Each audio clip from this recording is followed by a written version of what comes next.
दोस्तों, हमारा मकसद किसी भी गैंगस्टर को प्रमोट करना नहीं है। हम इस वीडियो के जरिए ये बताना चाहते हैं कि कैसे बुरे काम करने वालों की संगत में रहकर कई नौजवान अपनी और अपने परिवार की ज़िंदगी बर्बाद कर देते हैं।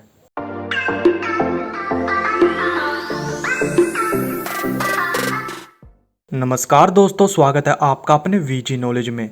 जो था 90 एकड़ जमीन का मालिक, जिसको महाराजाओं जैसी जिंदगी बिताने का शौक था, जो बना गैंगस्टर से पॉलिटिशियन। जी हाँ, यहाँ बात हो रही है जसविंदर सिंह पुल्लर उर्फ रॉकी फाजिल्का की। जसविंदर सिंह रॉकी का जन्म 12 जून 1973 में पंजाब के गांव चुगिया जिला फाजिल्का में हुआ। जसविंदर सिंह के पिता का नाम सरदार मोहिंदर सिंह और माता का नाम हरमिंदर कौर है। परिवार के लोग जसविंदर को प्यार से रॉकी कहकर बुलाते थे। रॉकी का एक छोटा भाई और एक बहन भी है। रॉकी अबोहर के डीएवी स्कूल में पढ़ता था, लेकिन पढ़ाई में दिलचस्पी ना होने की वजह से उसने अपनी पढ़ाई बीच में ही छोड़ दी थी। आखिर कहां से रॉकी की गैंगस्टर वाली दुनिया में एंट्री हुई, चलिए आपको बताते हैं। रॉकी बचपन से ही लड़ाई झगड़ों की तरफ ज्यादा रहा था। एक बार रॉकी के दोस्त की बहन को कुछ लड़कों ने छेड़ दिया था, तो उस समय रॉकी ने अपने कुछ साथियों के साथ मिलकर उन लड़कों पर तलवारों से हमला किया, जिसके बाद रॉकी कुछ समय के लिए अंडरग्राउंड हो गया। इसी दौरान रॉकी की मुलाकात उस समय के गैंगस्टर प्रभजिंदर सिंह डिम्पी के साथ हुई। दोनों की अच्छी दोस्ती हो गई। दोनों ने मिलकर बुरे कामों को अंजाम दिया। बेंगलोर में डिम्पी और रॉकी पर किडनैपिंग और फिरौती मांगने को लेकर मामला दर्ज हुआ, जिसके बाद दोनों को बेंगलोर में गिरफ्तार कर लिया जाता है। रॉकी के परिवार पर सीबीआई द्वारा जांच की गई। ये वो समय था जब परिवार को पहली बार रॉकी के इन कारनामों के बारे में पता चला था। कहते हैं रॉकी के पहले से ही बड़े शौक थे। गैंगस्टर बनने से पहले ही उसको परिवार खुला खर्चा दिया करता था। शायद यही कारण था कि रॉकी परिवार वालों के हाथों से निकलता चला गया। कई साल बेंगलोर जेल में सजा काटने के बाद रॉकी अपने गांव वापस आया। अब रॉकी को लोग और ज्यादा जानने लगे थे। डिम्पी के जरिए ही रॉकी की मुलाकात यूपी के बड़े गैंगस्टर और पॉलिटिशियन मुख्तियार अंसारी नाम के शख्स से हुई। काफी समय बीतने के बाद किन्हीं कारणों की वजह से डिम्पी और रॉकी की दोस्ती में दरार आ गई। 7 जुलाई 2006 को डिम्पी का चंडीगढ़ के लेक क्लब की पार्किंग में गोलियां मारकर कत्ल कर दिया जाता है। इस कत्ल में मुख्तियार अंसारी और रॉकी का नाम आया। करीबन 2 साल रॉकी इस केस से बचता फिरता रहा।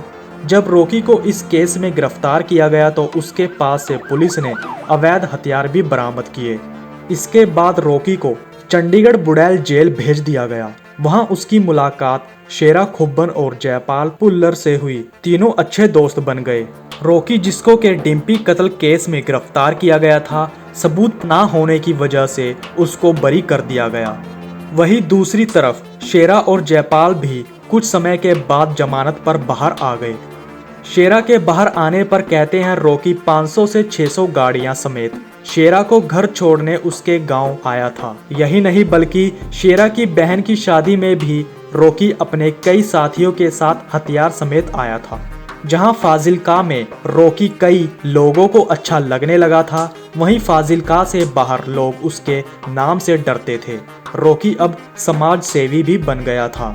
उसने कई गरीब परिवारों की लड़कियों की शादी भी करवाई। अगर किसी के घर में किसी भी मामले को लेकर परिवार में तकरारबाजी होती, उनको सुलझाने का काम रॉकी किया करता था। इसको देखकर लोग रॉकी को एमएलए बनता देखना चाहते थे और उसकी भी कहीं ना कहीं पॉलिटिशियन बनने की चाहत थी।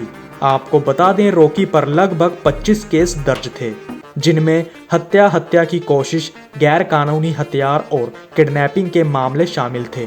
2012 में रॉकी ने बीजेपी के उम्मीदवार सुरजीत जयानी के खिलाफ इलेक्शन लड़ा, लेकिन महज 1600 वोटों से रॉकी हार गया। रॉकी ने फिर भी पॉलिटिक्स से नाता नहीं छोड़ा और बड़े बड़े पॉलिटिशियन के साथ उसका उठना बैठना लगा रहा और अब उसने पॉलिटिक्स में अपना अच्छा पैर जमा लिया था। एक दिन अचानक खबर आती है कि शेरा ने अपने दोस्त जिम के मालिक हैप्पी देवड़ा को मार दिया है। हैप्पी देवड़ा रॉकी का बेहद खास दोस्त था। शेरा खुब्बन का मानना था कि उसको जुर्म की दुनिया में लाने वाला हैप्पी देवड़ा ही था। शेरा का नाम 3 कत्लों में आ रखा था और वो वांटेड चल रहा था। शेरा अपनी गर्लफ्रेंड के साथ रह रहा था।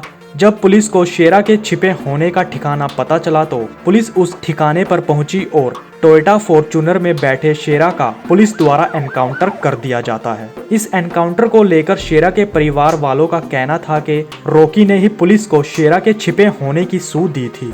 कब और कहां हुआ रॉकी का कत्ल? 30 अप्रैल 2016 को जब रॉकी अपने कई गनमैन के साथ हिमाचल के सोलन से वापस आ रहा था और जब गाड़ी परवाणु आकर हाईवे पर पहुंची तो उसकी गाड़ी पर ताबड़तोड़ फायरिंग की गई। इसमें रॉकी को कई गोलियां लगी और ड्राइवर भी घायल हुआ।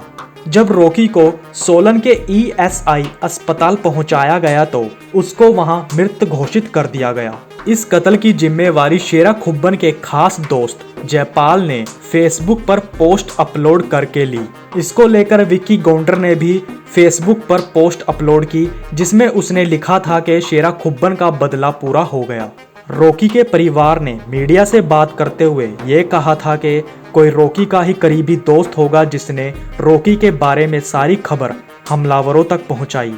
तो दोस्तों, इस तरह जसविंदर सिंह पुल्लर उर्फ रॉकी फाजिल का गैंगस्टर का अंत हुआ। अब तक के लिए इतना ही। तो नमस्कार दोस्तों।